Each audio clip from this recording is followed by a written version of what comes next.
this is Steve, and what I'm going to do is show you some Commodore stuff here that will help you understand how screen memory works.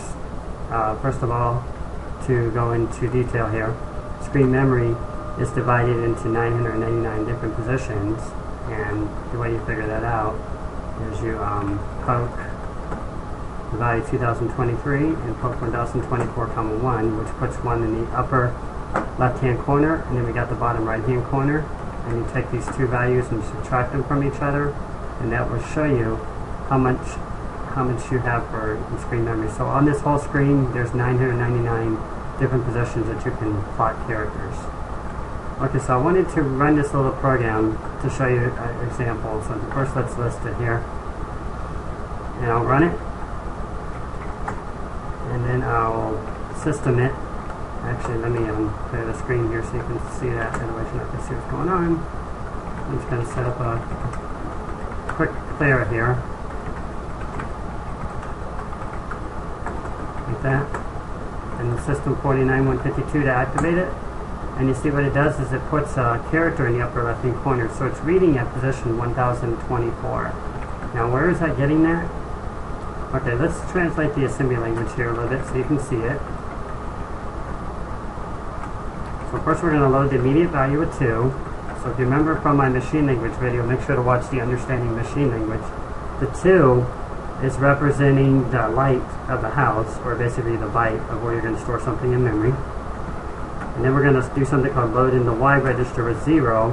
Now Y register can go from 0 to 255, so keep that in mind. But right now we're just setting it to 0. And the next what we're going to do is we're going to read what's called an indirect Y address into, I'm running out of room here, I'm going to back this up a little bit, into memory location, I put 145 and then 203, excuse me, or 251. So let me just kind of clean this up a little bit here.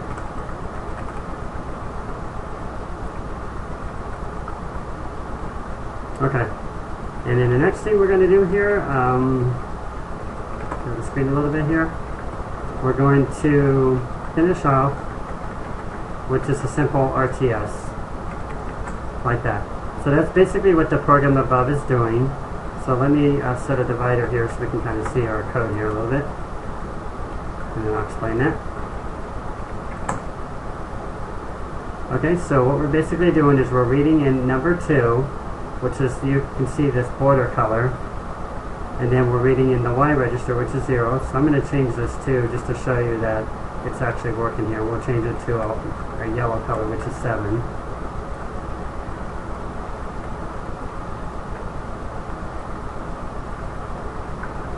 Okay, so we got 7. And then pay attention to this line right down here. This says 145, 251. Now I don't want to lose you, but this 251 is doing something very special, but only based on what we put up here on this line right here. You see this 251 and this 252? Let's take a closer look at that. I'm going to clear my screen again here. And we're going to list 40. Now what you're looking at is what's called high and low byte memory. Now if you didn't get this the first time, go ahead and look back on the high and low bytes, or the machine language bytes, to understand this.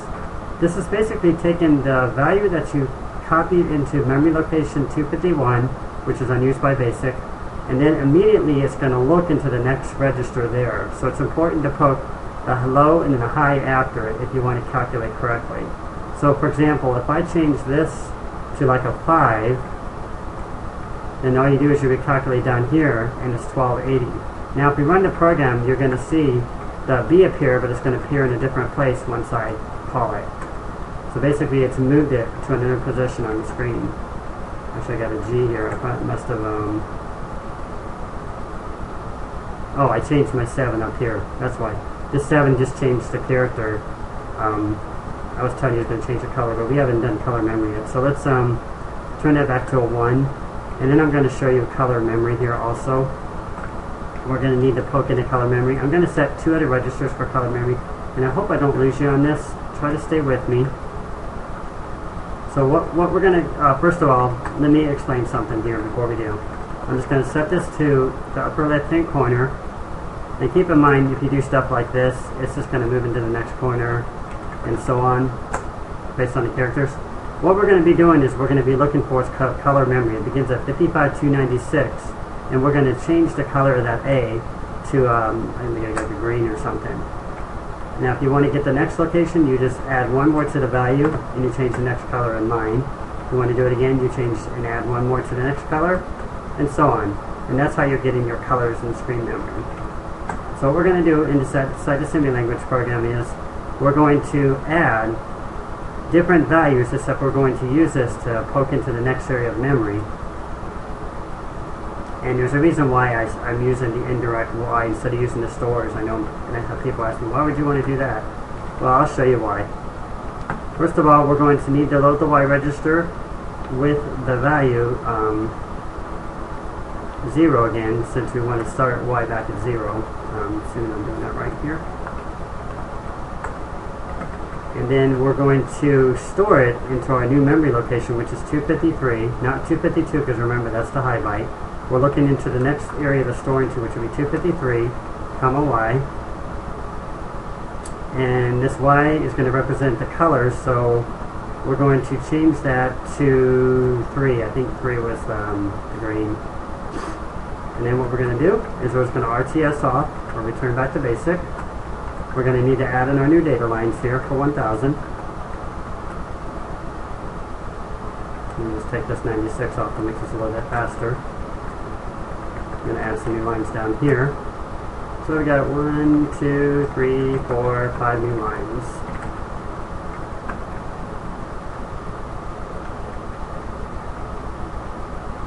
Yeah, what? 11. I'm going to read in our new data. I'm going to save this.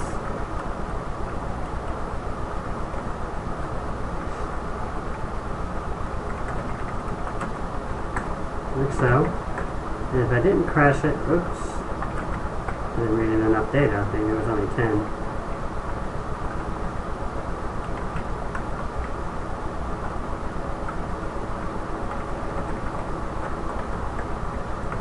Okay, now we got our data read in, and we're system out. And let's try that again. Okay, so put the G in the position. The question is why it didn't do the next one. Oh, I forgot to poke in our values.